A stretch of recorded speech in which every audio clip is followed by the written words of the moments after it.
subscribing, and leaving comments.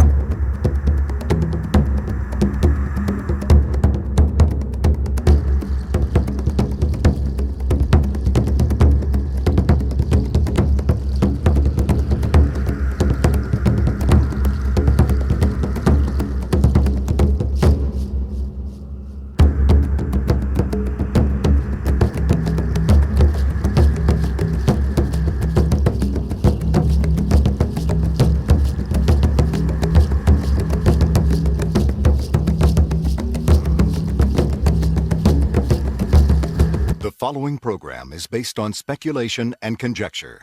Viewers should explore all sources of information before reaching their own conclusions. This is an example frame of a man pulling off a hoax. This looks like a man's gait and a man's walk. It's outrageous. I believed it. This animal is supposed to be over 30 tons. It doesn't even make a ripple in the water. What is that? It's kind of a crude attempt at a special effect. Billy Meyer is one of the world's greatest hoaxers.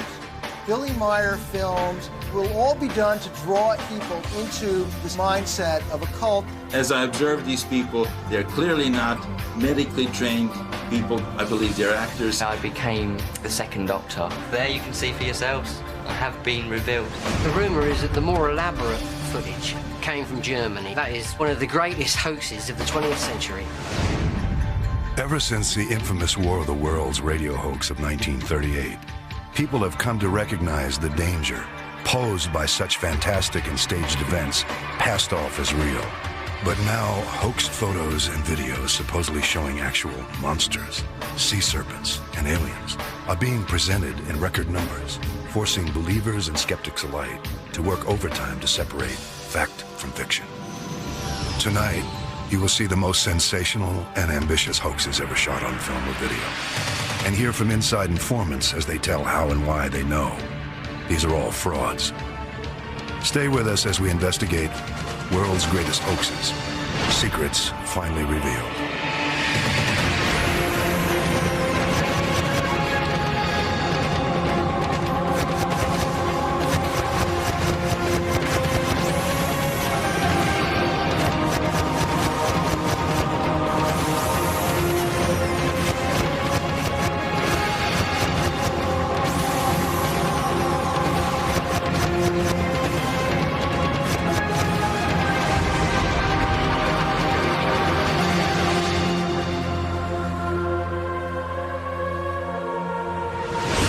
What you are seeing is the most compelling footage ever shot of a creature purported to be Bigfoot, shot by self-described Bigfoot tracker Roger Patterson in 1967.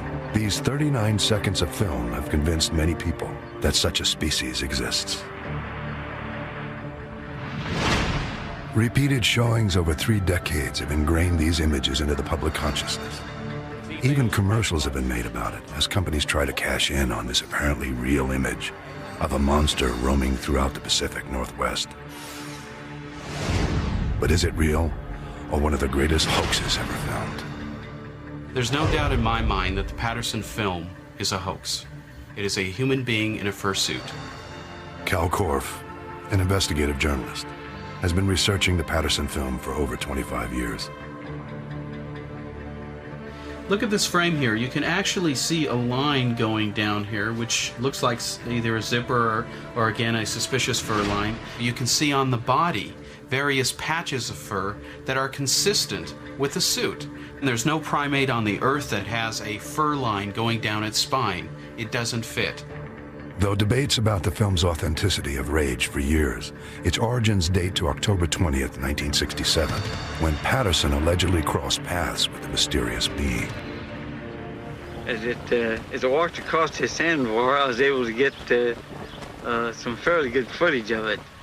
It turned a couple of times and looked at us, and as it turned, it seemed to give me the impression that it didn't want anything to do with us. It didn't run, it didn't act scared, but yet it acted leery of us. While a clever hoax was immediately suspected, it is only recently that startling secrets about Patterson's film have been revealed. This Bigfoot film has been shown all over the world. It rather galls me because of the simple fact that it is one of the worst frauds ever perpetrated against the American public. Rancher and businessman Clyde Reinke makes this accusation after living with these secrets for almost 30 years. He has inside knowledge of the Bigfoot film hoax. In the early 70s, Reinke worked for American National Enterprises, or A.N.E., a film distribution company in Salt Lake City. He claims that Roger Patterson also worked for the company. He was on the payroll as a permanent employee, salaried, as a photographer. Reinke also says Patterson was told to deliberately fake the Bigfoot filming. They kept it real secret that they were doing this.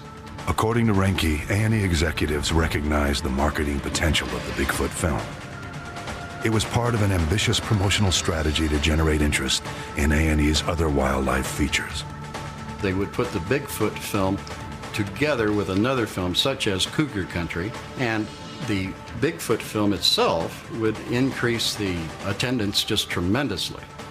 Reinke explains that the Bigfoot in the Patterson film is nothing more than a large man in a monkey suit. He even identifies the man in the suit as Jerry Romney, a close friend of A&E's former chairman. He's almost 7 foot tall. He's a big man. He must weigh at least 250 pounds. To check out Reinke's allegations, we visited with Jerry Romney at his home in Salt Lake City. He completely denied being the man in the Bigfoot suit. I didn't have anything to do with it, and I don't know anything about it, and I don't believe in it. Well, the only way that I know definitely it was Jerry Romney in the suit is because Jerry Romney told me so. He admitted it several different times to me and just said he had a lot of fun by doing it, except it was awful damn hot in there.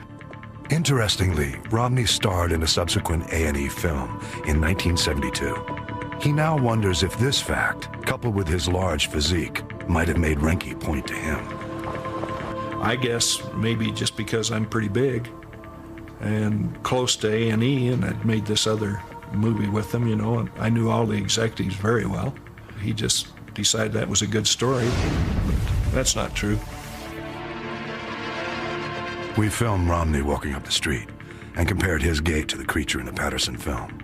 The stride and the long arms are clearly quite similar. Though this is by no means conclusive proof of Romney's involvement, one thing is certain. By repackaging the footage in various ways, A&E continued to cash in on their sensational Bigfoot film throughout the 70s. It made them millions. Additional support for Reinke's story was uncovered in a letter from Harry Kemble, a filmmaker in British Columbia. He claims that in 1967, Patterson boasted about shooting the hoax. The letter details the gorilla costume, the fake footprints, and the shaky camera. Unfortunately, we can't question Patterson himself. He passed away in 1972. But based on these revelations, along with Cal Korff's extensive analysis, there appears to be only one conclusion. This foot, as we see it here, could not have made the prints that were told were recovered at the site. It is not possible they don't match. The case for the Patterson film, if it were tried in a court of law by science, would be tossed out in 5 minutes for lack of evidence. It is a hoax. And it seems to have inspired a cottage industry of alleged Bigfoot evidence caught on tape. February 4th, 1992. This video was received in the mail by a Bigfoot researcher in Michigan with no letter of explanation. It was passed on to Bigfoot expert Larry Lund, who began an investigation. Now, we don't know exactly where this film was shot because there was no return address, no name or anything. The fact that the man didn't even want to tell us his name makes us think right away that this is more than likely a hoax. Now, here he looks to us like a man. This looks like a man's gait and a man's walk. The creature in the video walks back and forth among the trees, acting elusive. He seems to hide as the cameraman tries to get a clear shot. But incredibly, this supposed Bigfoot stays in the area instead of fleeing to safer ground. Why would a creature hang around like that if not for a better camera view? We think a wild creature would take off through the woods and would disappear. Enlargement of the creature suggests a man wearing a standard ape suit. And together with the bizarre pacing, most experts have deemed this case a hoax, plain and simple. Early winter 1996. This mysterious video began to appear on television around the world. It purports to show a Yeti from the Himalayas, but it all looks too suspicious, starting with the creature itself. Look how the Yeti appears to be playing in the snow. Here, the creature gets up, looking rather clumsy, then starts up the hill. The Yeti appears to know when he's on camera. He's hamming it up, like an actor in a suit. It wasn't just the creature's man-like performance that created suspicions. Experts also questioned the tape's mysterious origin. We don't have the cameraman's name. We don't know where he shot it. We can't contact these people. We don't believe that. It's just like everything else. There is no basis, no fact to back up this film either. The mountainous terrain seemed out of place to scientist Jeff Meldrum. It was obvious to me immediately that this was not in the principal Himalayan range. The vegetation was inconsistent with the setting. In this report, Robert L. Fleming, a scientist who has traveled extensively in the Himalayas, also questions the legitimacy of the video. He says the vegetation and the snow conditions are both foreign to that region. And, in his expert opinion, the Yeti in the film appears amazingly human. It all looks too good to be true. And it is. It's not Nepal, not the Himalayas, and not a Yeti. It's a hoax. The hoaxes are going to be here a lot longer than we are. They've gone on all over the world. Every major continent in the world has a Bigfoot with a different name. Whether a famous Bigfoot film by Patterson, the creature captured on an anonymous video, or an actor performing like a Yeti. These don't appear to be legendary beasts, but rather man-made creations. And now we've unmasked their secrets, so we don't fall prey to the next Bigfoot hoax.